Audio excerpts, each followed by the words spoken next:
नमस्कार दोस्तों, पिक्चर चालू करो बे।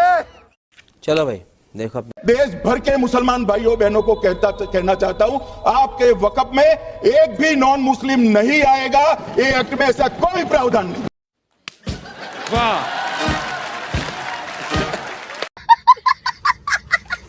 इनकम जो गिरती जा रही है, जिसके माध्यम से माइनॉरिटी का विकास करना है। बोल भी कौन रहा है देखो, माइनॉरिटी को आगे बढ़ाना। क्या जोक मारा भाई। इस्लाम धर्म की सारी धार्मिक संस्थाओं को पुख्ता करना। ये सब दोगलापन है, मैं तेरा दोगलापन उतारता हूँ। अभी मजा आएगा ना। बड़ी बड़ी बातें कर रहे हैं। ये सरकार कह रही है कि ये कानून हम मुसलमानों के भले के लिए आ रहे हैं। जब मैं आपसे सुनता हूं तो मुझे लगता है कपिल शर्मा कॉमेडी सर्कस में बोल रहा है।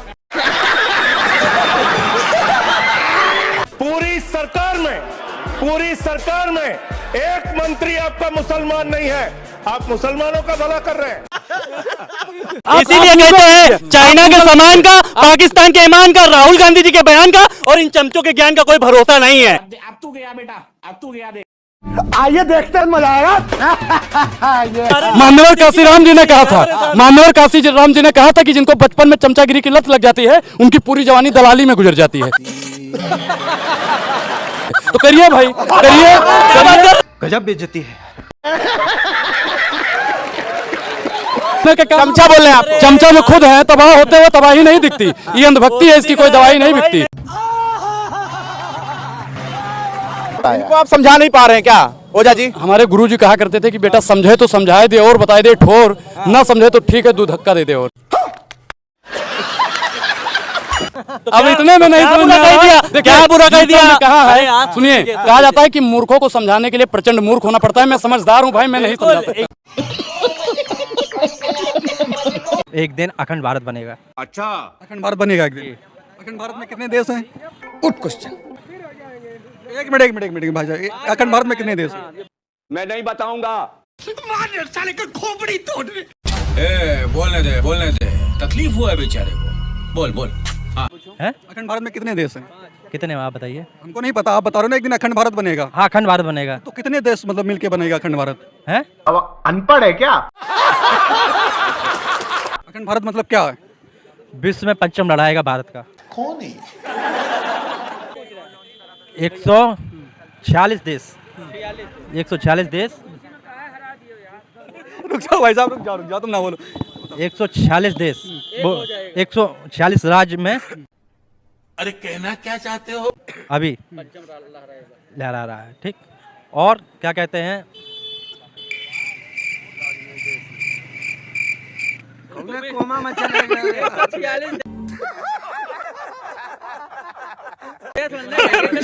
अरे रुक जाओ, बोलने दो भाई, बोलने दो। एक मिनट। ये अतिक्रमण है, इसलिए जहाँ नमाज का जगह है वहाँ नमाज पढ़े, और उससे ज्यादा जगह की कमी है ना तो कब्रिस्तान में जगह बनाइए, वहाँ नमाज पढ़वाइए। तेरा तो गेम बजाना पड़ेगा। सड़क पे नमाज पढ़ते हैं, how for that is justified, या कितना दूर तक सही है? आपने जैसे मुसलमानों का कहा सड़क पे नमाज पढ़ते हैं, ऐसा हिंदुओं का भी कुछ बता दें। आपको मालूम है तो, नहीं मालूम है तो मैं बताऊंगा। अब बता दें। नहीं, मेरे को मालूम नहीं। अभी बता दे भाई, अभी बता दे। न्याय से बताइए कि हिंदू सड़क पे कुछ नहीं करते। जैसे? अच्छा, कावड़ियां कहाँ जाते हैं? घरों में घूमते हैं। जन्माष्टमी पर दही का तोड़ा जाता है, वो घर के अंदर तोड़ते हैं, बाहर तोड़ते हैं। गणेश बाहर बिठाते हैं या अंदर बिठाते हैं? ये मैं पूछने के बाद आप वो कह रहे हैं, आपको नहीं मालूम था। बात ये हिंदू और मुस्लिम का नहीं है। वाह वाह वाह वाह, यहाँ पे आप वाह वाह, आपने कहा मुसलमान सड़कों पे नमाज पढ़ते हैं। हाँ, तो हिंदू मुस्लिम का नहीं तो मुस्लिम क्यों यूज किया भाई? भैया मेरा मुंह तो निकल गई, क्या बताऊं भैया। जवान क्यों सिखाई यार? 100 स्मार्ट सिटी बनाएंगे, प्रधानमंत्री जी का वादा था। क्या बात कर रहे हैं? भाइयों बहनों, अगर हम चाहें तो हम 100 नए शहरों का सपना आज देश की आवश्यकता के लिए कर सकते हैं। अच्छा। 15 लाख सबके खाते में आएंगे, किसी के खाते में नहीं है। पहले ये देखो, हिंदुस्तान के एक एक गरीब आदमी को मुफ्त में 15-20 लाख रुपए यूं ही मिल जाएगा। झूठ पे झूठ बोलती जा रही है, शर्म नहीं आती। किसानों की आय दुगनी होगी। और हमने तय किया कि 2022 तक देश के किसानों की आय 2 गुना करने का लक्ष्य लेकर के आगे बढ़ना है। फिर से आ गए रे बाबा, इधर जहर खाने का पैसा नहीं है, तू जा रे जा। यार तू कुछ बात हुई, मतलब फलानो जितने भी वादे थे इनके सब फेल हो गए। बात तो सही है। प्रधानमंत्री नरेंद्र मोदी जी किस्मत वाले हैं भाई, मैं ये बात तो बोलता हूँ। किस्मत वाले हैं, बहुत किस्मत वाले हैं। क्या किस्मत चमक गई उनकी? क्योंकि उनको ऐसी चकाचक मीडिया मिली है कि वो अगर झूठ बोलते हैं ना तो भी मीडिया सच दिखा देती है। की छुट्टी होनी चाहिए नहीं होनी चाहिए? Good question. ईद की छुट्टी किस बात की? सरकारी गवर्नमेंट की छुट्टी नहीं हो रही, किस बात की ईद की छुट्टी?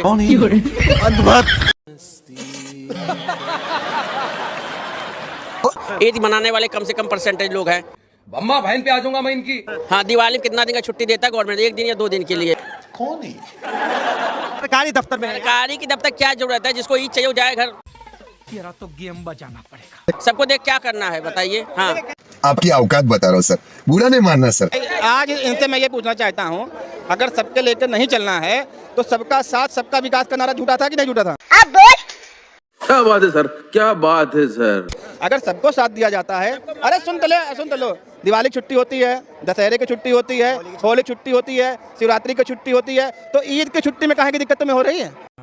ये बड़ी अच्छी बात कही है। तब सबका साथ सबका विकास नजर नहीं आता है। अब नहीं नजर आएगा, अब इनकी मोह में हो जाएगी, अब हवा निकल जाएगी।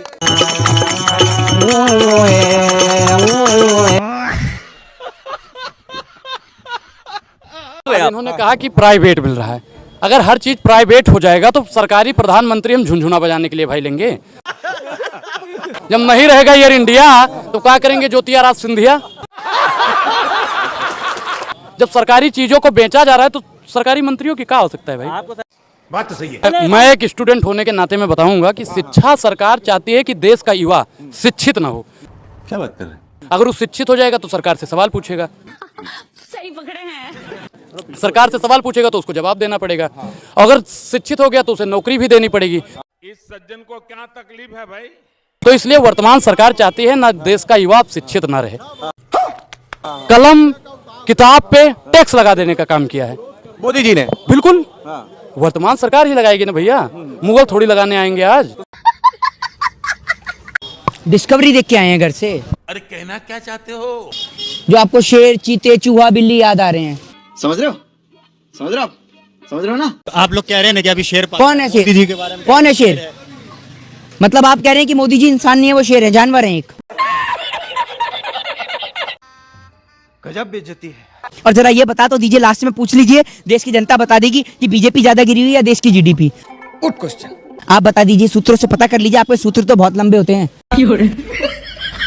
आप बताइए ना। और अभी कुछ लोग आप बताइए। मैं बता रहा हूँ, बीजेपी गिरी हुई है। मैं क्या, देश की जनता बता देगी भाई बीजेपी गिरी हुई पार्टी है या नहीं है? एक साथ बोलिए, है या नहीं है?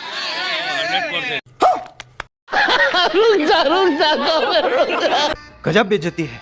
तो इधर के 6 साल में क्या आपके जीवन में बदलाव आया? Good question. इधर के 6 साल में जो है, मैं मेरे ये मुंह से सुपारी निकाल के बात कर रहे बाबा। पिताजी कृषक हैं, उनके खाते में जो है पैसा आया 500। 500 नहीं, 2000। रुकिए, अरे झूठ बोल रहा है, ये झूठ बोल रहा है। 6,000 रुपए। 6,000 रुपए आया। झूठ बोलो। अभी भाजपा सरकार से आया, योगी सरकार से आया। मोदी जी मेरे मौसा नहीं है। क्या बोला तूने? मतलब कोई रिश्तेदारी नहीं ना है।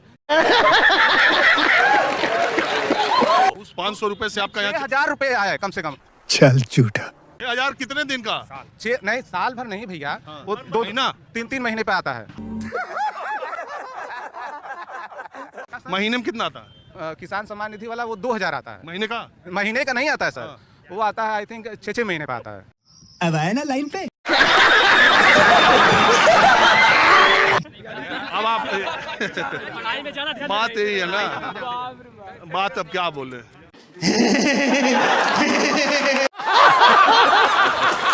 विपक्ष का काम है सिर्फ हल्लाबाजी करना, हल्ला करते रहे, हल्ला करने से कुछ भी नहीं होने वाला। सवाल पूछ रहे हैं, 2 करोड़ रोजगार का वादा लिया गया था, वो 2 करोड़ रोजगार कब दिया जाएगा? ये गुड क्वेश्चन। ये सवाल पूछ रहे हैं। देखिए 2 करोड़ रोजगार की अगर आप बात कर रहे हैं, रेलवे क्या था? जुम करो। रेलवे में जाइए, भर्तियां हो रही हैं अभी भी। जो है एक जो कर्मचारी था, सफाई कर्मचारी, वैकेंसी ही नहीं निकली, कहाँ निकल रहा है? मतलब हर चीज झूठ। मोदी जी झूठ बोलते हैं, चलता है, कर्मचारी भी झूठ बोले, ये तो गलत। गजब बेइज्जती है। तो सब लोग झूठ बोलेगा।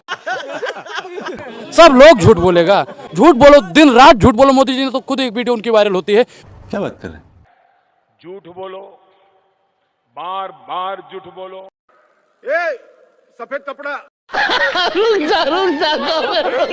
देखिए, मैं ज्यादा कुछ आपसे नहीं कहूंगा, आप बिना बात की बकवास कर रहे हैं। ये लीजिए, मोदी जी को दीजिए, एक आप लीजिए। मोदी जी आम चूसिए, देश की जनता का खून मत चूसिए। खत्म करिए कहानी, आम चूसिए। गजब बेइज्जती है। ये एक आम मोदी जी का, एक आपका। परेशानी तो आप आम चूसिए। अरे भैया, आप मेरी बात सुनिए ना। आपको परेशानी हो रही है ना मोदी जी से, तो आप तो मैं तो मोदी जी बैठे रहिए। क्यों विरोध कर रहे हैं मोदी जी का? आपने मोदी जी का विरोध, मोदी जी का विरोध। आपने मोदी जी का इंटरव्यू ही नहीं सुना। अरे रुको जरा, सब्र करो। तो प्रधानमंत्री ये बताएगा कि आम चूस के खाएं या काट के खाएं। इसीलिए प्रधानमंत्री बनाए। प्रधानमंत्री है तो हमने कब मना करा? हमने कब कहा? हमने कब कहा चौकीदार है? वो तो खुद ही कहते हैं मैं चौकीदार हूँ। गजब बेइज्जती है। बीजेपी इतनी सपोर्टिव हो, 9 साल में बीजेपी के 9 काम गिना दो। Good question.